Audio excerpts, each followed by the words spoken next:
ನಮಸ್ತೆ ನಮಸ್ಕಾರ. ಮತ್ತೊಮ್ಮೆ ಎಲ್ರಿಗೂ KSK ಬ್ಲಾಗ್ಸ್ಗೆ ಸ್ವಾಗತ. ಹೇಗಿದ್ದೀರಾ ಸ್ನೇಹಿತರೆ? ಎಲ್ಲರೂ ಚೆನ್ನಾಗಿದ್ದೀನಿ ಅಂತ ಬಯಸ್ತೀನಿ. ನಾವು ಇವತ್ತು ಎಲ್ಲಿಗಪ್ಪ ಹೋಗ್ತಿದ್ದೀವಿ ಅಂತ ಕೇಳಿದ್ರೆ ಮಡಿಕೇರಿ ಕಡೆಗೆ. ಇವತ್ತು ಫ್ರೆಂಡ್ಸ್ ಜೊತೆ ಅಲ್ಲ, ನಮ್ಮ ಫ್ಯಾಮಿಲಿ ಜೊತೆಗೆ ಹೋಗ್ತಾ ಇದ್ದೀನಿ, ಕಸಿನ್ಸ್ ಜೊತೆಗೆ. ನೋಡಿ, ನಮ್ಮ ಪಯಣ ಶುರು ಆಯಿತು ಗುರುವೆ. ಕಾರಲ್ಲಿ ಹೋಗ್ತಾ ಇದ್ದೀವಿ. ಇನ್ನು ಸೂರ್ಯೋದಯ ಆಗಬೇಕಷ್ಟೇ, 6-6:30 ಆಗಿದ್ದಷ್ಟೇ ಟೈಮು. ಇನ್ನು ಮೋಡಗಳು ತುಂಬಾ ಇದೆ, ಮಳೆ ಬರುವ ಸಾಧ್ಯತೆ ಅಂತೂ ಹೆಚ್ಚು.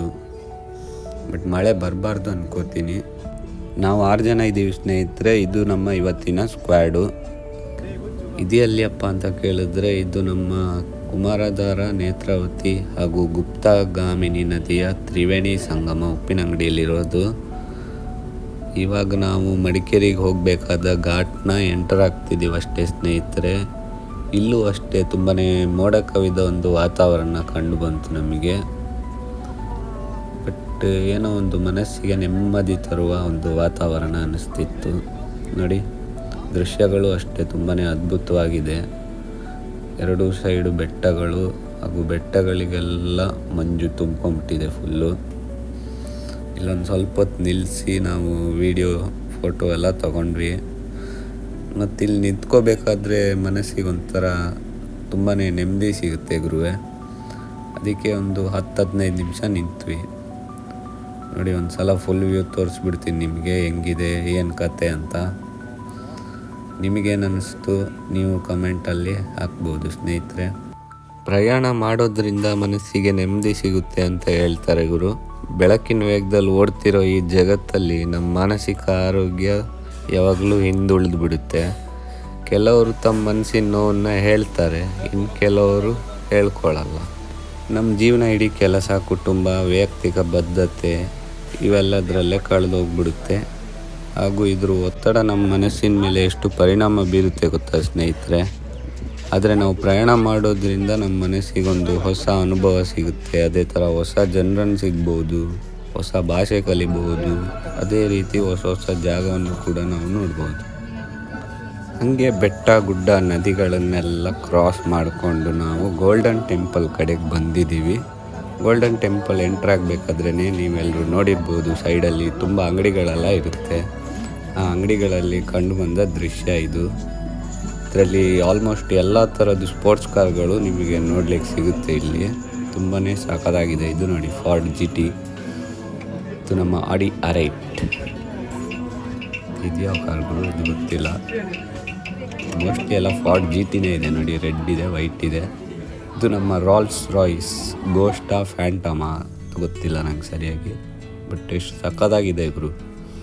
ಈ ಗಾಡಿಗಳನ್ನ ಹೆಂಗೆ ಮಾಡಿದಾರಂದರೆ, ನೀವು ನಿಜವಾಗಿ ಹೋಗಿ ಆ ಗಾಡಿಗಳನ್ನ ನೋಡಿದರೆ ಇದ್ದೇ ರೀತಿ ಸೇಮ್ ಟು ಸೇಮ್ ಇರುತ್ತೆ. ಆ ಥರ ಮಾಡಿದ್ದಾರೆ. ಅಷ್ಟು ಸಕ್ಕತ್ತಾಗಿದೆ. ಇದ್ರ ಕಾಸ್ಟ್ಗಳ ಬಗ್ಗೆ ಏನು ಎಂತ ಅಂತ ನಂಗೆ ಗೊತ್ತಿಲ್ಲ. ನೀವು ಕೂಡ ನಿಮ್ಮ ಪರಿವಾರ ಅಥವಾ ಸ್ನೇಹಿತರ ಜೊತೆ ಗೋಲ್ಡನ್ ಟೆಂಪಲ್ ವಿಸಿಟ್ ಮಾಡೋದಾದರೆ ಈ ಅಂಗಡಿಗಳಿಗೆ ಒಂದು ಸಲ ಹೋಗಿ ನೋಡಿ.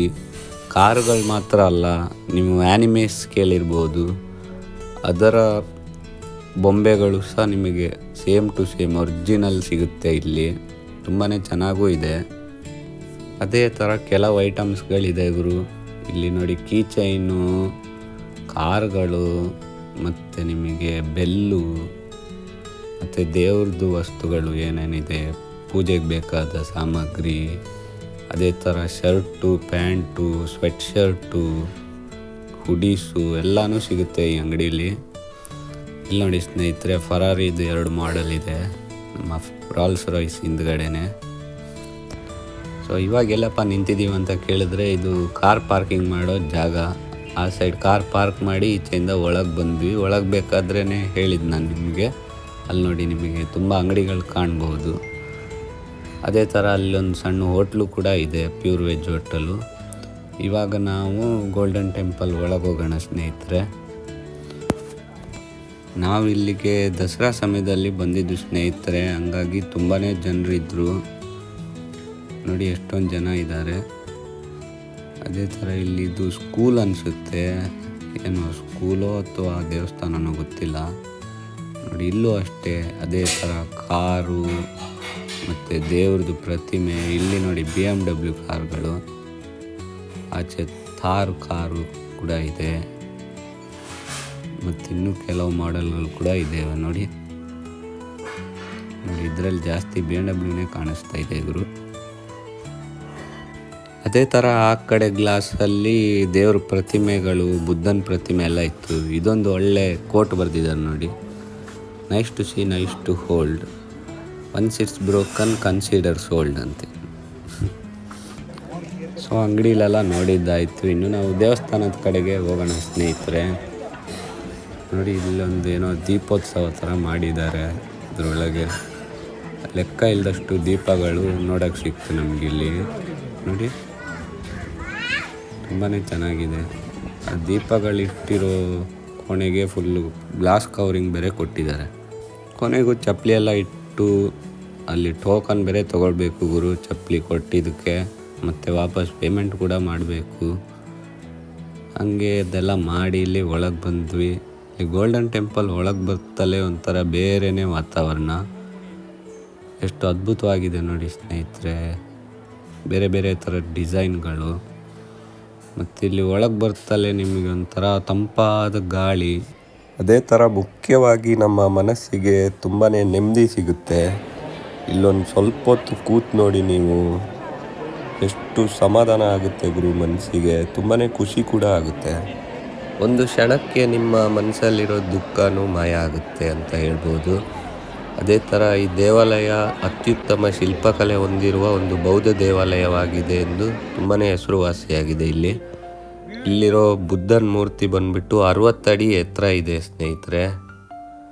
ಅದೇ ಥರ ಅಕ್ಕಪಕ್ಕದಲ್ಲಿರೋ ಬುದ್ಧನ ಮೂರ್ತಿಗಳು 58 ಅಡಿ ಎತ್ತರ ಇದೆ ಅಂತೆ. ಆ ಬುದ್ಧನ ಮೂರ್ತಿಗೂ ಕೂಡ ಹೆಸರು ಇದೆ. ಒಂದು ಮೂರ್ತಿಯ ಹೆಸರು ಬಂದುಬಿಟ್ಟು ಗುರು ಪದ್ಮ ಸಂಭವ, ಹಾಗೂ ಇನ್ನೊಂದು ಮೂರ್ತಿಯ ಹೆಸರು ಬಂದುಬಿಟ್ಟು ಬುದ್ಧ ಅಮಿತಾಯುಷನ್ ಅಂತ. ಹಂಗೆ ದೇವರಿಗೆಲ್ಲ ಕೈ ಮುಗಿದು ಒಂದು ಸ್ವಲ್ಪ ಹೊತ್ತಲ್ಲಿ ಒಳಗಡೆ ಕೂತ್ಕೊಂಡು ಮತ್ತು ಇಲ್ಲಿ ಬಂದು ಇವ್ರ ಹತ್ರ ಚಪ್ಪಲಿ ಎಲ್ಲ ಇಸ್ಕೊಂಡು ಈಚೆ ಬಂದ್ವಿ. ಈಚೆನೂ ಕೂಡ ಸೀನ್ರಿ ತುಂಬಾ ಚೆನ್ನಾಗಿದೆ ಸ್ನೇಹಿತರೆ. ಇದು ಹೆಂಗಿದೆ ನೋಡಿ, ತುಂಬ ಸಕ್ಕದಾಗಿ ಕಾಣಿಸ್ತಾ ಇದೆ ಇಲ್ಲಿಂದ. ನಮ್ಮ ಕಾರ್ಯಕ್ರಮ ಎಲ್ಲ ಮುಗಿಸಿ ಹೊರಗೆ ಬರಬೇಕಾದ್ರೇ ಮಧ್ಯಾಹ್ನ ಆಗೋಗ್ಬಿಟ್ಟಿತ್ತು. 1-1:30 ಆಗಿತ್ತು ಸಮಯ. ಇವಾಗ ಊಟ ಮಾಡೋ ಸಮಯ ಸ್ನೇಹಿತರೆ. ಮೊದಲು ಊಟ ಮಾಡೋಣ, ಮತ್ತೆ ರೂಮ್ ಹಾಕಿದ್ವಿ ಗುರು. ನೆಕ್ಸ್ಟ್ ಡೇ ಏನಾದರೂ ನೋಡೋಕ್ಕೆ ಸಿಗುತ್ತಾ ಅಂತ. ನಮಗೆ ಸಿಕ್ಕಿದ ರೂಮ್ ಬಂದುಬಿಟ್ಟು ರಾಜಾ ಸೀಟ್ ಪಕ್ಕದಲ್ಲೇ ಇತ್ತು. ನಡ್ಕೊಂಡು ಹೋಗ್ಬೋದು ನಮಗೆ. ಇಲ್ಲಿಂದ 700 ಮೀಟ್ರ್ ಏನೋ ಅಂತ ಹೇಳಿದ್ರಪ್ಪ ನಮ್ಮ ಈ ರೂಮ್ನ ಓನರ್ನವರು. ನಿಜ ಹೇಳೋದಾದರೆ ನಾವು ಇವತ್ತೇ ಹೋಗೋಣ ಅಂತ ಅಂದ್ಕೊಂಡಿದ್ವಿ ಸ್ನೇಹಿತರೆ. ಬಟ್ ಇವತ್ತು ಹೋಗೋಕ್ಕಾಗಿಲ್ಲ, ಯಾಕಂದರೆ ಫುಲ್ಲು ರಶ್ ಇತ್ತು ಗುರು. ಇವತ್ತು ಆಯುಧ ಪೂಜೆ ಬೇರೆ ಇತ್ತು ಇಲ್ಲಿ. ಅಲ್ಲಿ ಫುಲ್ಲು ಲೈನ್ ನಿಲ್ಲಿಸ್ಬಿಟ್ಟಿದ್ದಾರೆ ಗುರು ಗಾಡಿಗಳದ್ದು. ಅಕ್ಕಪಕ್ಕ ಹೋಗೋಕ್ಕೂ ಜಾಗ ಇಲ್ಲ, ಆ ರೇಂಜಿಗಿತ್ತು. ಹಾಗಾಗಿ ಹೋಗೋಕ್ಕಾಗಲಿಲ್ಲ ಸ್ನೇಹಿತರೆ. ಅದು ಬಿಟ್ಟರೆ ಏನೇ ಹೇಳಿ ಟ್ರಿಪ್ಪು ಮಾತ್ರ ಸಖತ್ತಾಗಿತ್ತು ಗುರು. ಒಳ್ಳೊಳ್ಳೆ ಜಾಗಗಳು ನೋಡಿದ್ವಿ, ಒಂದು ಹೊಸ ಅನುಭವ. ಅದೇ ಥರ ಒಂದು ಚೆನ್ನಾಗಿರೋ ಫೋಟೋಗಳನ್ನ ಕೂಡ ಹೊಡ್ಕೊಂಡ್ವಿ. ಮತ್ತು ಮುಖ್ಯವಾಗಿ ಕುಟುಂಬದ ಜೊತೆ ಹೋಗೋ ಫೀಲ್ ಇದೆ ಅಲ್ವಾ, ಅದರಷ್ಟು ಮಜಾ ಬೇರೆ ಏನಿದೆ ಸ್ನೇಹಿತರೆ. ತುಂಬಾ ರಾತ್ರಿ ಆಗೋಗ್ಬಿಟ್ಟಿತ್ತು. ನಾವು ಬಂದು ಊಟ ಮಾಡಿಕೊಂಡು ರೂಮ್ಗೆ ಹೋಗಿ ಮಲ್ಕೊಂಡು ನೆಕ್ಸ್ಟ್ ಡೇ ಬೆಳಗ್ಗೆ ಹೇಳ್ಬೇಕಾದ್ರೆ ಈ ಥರದ್ದೊಂದು ಅದ್ಭುತ ಸೀನ್ರಿ ಇತ್ತು ನೋಡಿ. ಮತ್ತು ಅಲ್ಲೇ ಪಕ್ಕದಲ್ಲಿ ಹೋಟ್ಲು ಕೂಡ ಇತ್ತು. ಬೇಗ ಹೋಗಿ ತಿಂಡಿ ಎಲ್ಲ ಮಾಡಿಕೊಂಡು ರಾಜಾ ಸೀಟ್ ಕಡೆಗಾದರೂ ಹೋಗೋಣ ಅಂತ ಅಂದ್ಕೊಂಡಿದ್ವಿ. ಬಟ್ ಇವತ್ತು ಕೂಡ ದಸರಾ ಇರುವ ಕಾರಣದಿಂದಾಗಿ ಫುಲ್ಲು ಸಿಟಿ ಬ್ಲಾಕು. ಅದಕ್ಕೆ ಅಲ್ಲಿ ಊರಿನವರೇ ಬೇಡ, ನೀವು ನೆಕ್ಸ್ಟ್ ಟೈಮ್ ಬಂದಾಗ ನೋಡ್ಕೊಂಡು ಹೋಗೋದು ಅಂತ ಹೇಳಿದ್ರು. ಅಲ್ಲಿಂದ ಸೀದಾ ಹೊಂಟ್ವಿ ಗುರು ನಮ್ಮೂರ ಕಡೆಗೆ. ನಮ್ಮೂರ ಕಡೆಗೆ ಬರಬೇಕಾದ್ರೆ ತುಂಬಾ ಮಳೆ ಸಿಕ್ತು ಸ್ನೇಹಿತರೆ. ಬಟ್ ಒಂದು ಖುಷಿ ವಿಷಯ ಏನಪ್ಪ ಅಂದರೆ, ಆ ಮಳೆಯಲ್ಲಿ ನಮ್ಮ ಕಸಿನ್ಸ್ ಜೊತೆ ಕಾರೊಳಗೆ ಕೂತ್ಕೊಂಡು ಹಾಡು ಹಾಕ್ಕೊಂಡು ಆ ಹಾಡು ಜೊತೆಗೆ ನಾವೆಲ್ಲರೂ ಸೇರಿಕೊಂಡು ಹಾಡೋ ಖುಷಿ, ಅದೇ ಥರ ಒಬ್ರಿಗೊಬ್ರು ತಮಾಷೆ ಎಲ್ಲ ಮಾಡಿಕೊಂಡು ಹೋಗೋ ಖುಷಿ ಇದೆ ಅಲ್ಲ, ಅದಕ್ಕಿಂತ ಒಂದು ಒಳ್ಳೆಯ ಅನುಭವ ನಿಮಗೆ ಸಿಗಲ್ಲ. ಏನೋಪ್ಪ ಟ್ರಿಪ್ ಏನೋ ಫೇಲ್ ಆಯಿತು, ಇರಲಿ ಬಿಡಪ್ಪ, ನೆಕ್ಸ್ಟ್ ಟೈಮ್ ಆದರೂ ಹೋಗಿ ನೋಡ್ಕೊಂಬರ್ಬೋದು. ಬಟ್ ಇವ್ರ ಜೊತೆ ಕಳೆದಿದ್ದ ಸಮಯ ಇದೆ ಅಲ್ಲ, ಅದು ಮತ್ತೊಮ್ಮೆ ನಮಗೆ ಬೇಕು ಅಂತ ಹೇಳಿದ್ರೆ ಅದು ಬರಲ್ಲ. ಹಾಗಾಗಿ ಜೊತೆಗಿದ್ದಾಗ ಇದ್ದಷ್ಟು ಕಾಲ ಎಲ್ಲರ ಜೊತೆನೂ ಖುಷಿಯಾಗಿರೋದನ್ನ ಕಲಿಬೇಕು ಗುರುವೇ. ಯಾಕಂದರೆ ಯಾರನ್ನು ನಾವು ಯಾವಾಗ ಹೇಗೆ ಕಳ್ಕೊತೀವಿ ಅಂತ ನಮಗೆ ಊಹೆನೂ ಕೂಡ ಮಾಡೋಕ್ಕಾಗಲ್ಲ ಗುರು. ಇವತ್ತಿರ್ತಾರೆ, ನಾಳೆ ಬಂದು ನೀನು ಯಾರಪ್ಪ ಅಂತ ಕೇಳೋರ್ನು ನೋಡಿದ್ದೀವಿ. ಅದೇ ಥರ ಎಷ್ಟು ಜಗಳ ಆಡಿದ್ರು ಕೊನೆಗೂ ನಾನು ನಿನ್ನ ಜೊತೆಗೆ ಇದ್ದೀನಿ ಅನ್ನೋರ್ನು ನೋಡಿದ್ದೀನಿ. ಅವ್ರನ್ನ ನಾವು ಪ್ರೀತಿಯಿಂದ ಬ್ರೋ ಅಥವಾ ಮಜಾ ಅಂತ ಕರಿತೀವಿ. ಹಂಗೆ ಉಪಯೋಗ ಮಾಡ್ಕೊಂಡು ಬಿಟ್ಟೋದವ್ರಿಗೆ ಒಂದು ಸಣ್ಣ ಮಾತು, ಬಂದರೆ ಬೆಟ್ಟ ಹೋದರೆ ಅಂತ ಹೇಳ್ತಾ ಈ ವಿಡಿಯೋನ ಇಲ್ಲಿಗೆ ಮುಗಿಸ್ತಾ ಇದ್ದೀನಿ. ನಿಮಗೆ ಈ ವಿಡಿಯೋ ಇಷ್ಟ ಆದಲ್ಲಿ ಮೊದಲು ಈ ವಿಡಿಯೋನ ಲೈಕ್ ಮಾಡಿ, ಹಾಗೂ ನನ್ನ ಚಾನಲ್ಗೆ ಇನ್ನೂ ನೀವು ಸಬ್ಸ್ಕ್ರೈಬ್ ಆಗಲಿಲ್ಲ ಅಂತಾದರೆ ಚಾನಲಿಗೆ ಸಬ್ಸ್ಕ್ರೈಬ್ ಆಗಿಬಿಡಿ. ಹಾಗೆ ಬೆಲ್ ಬಟನ್ನು ಒತ್ತಿಬಿಡಿ. ಈ ವಿಡಿಯೋ ನೋಡಿದ ಎಲ್ಲ ಪ್ರೇಕ್ಷಕರಿಗೂ ಧನ್ಯವಾದಗಳು ಸ್ನೇಹಿತರೆ.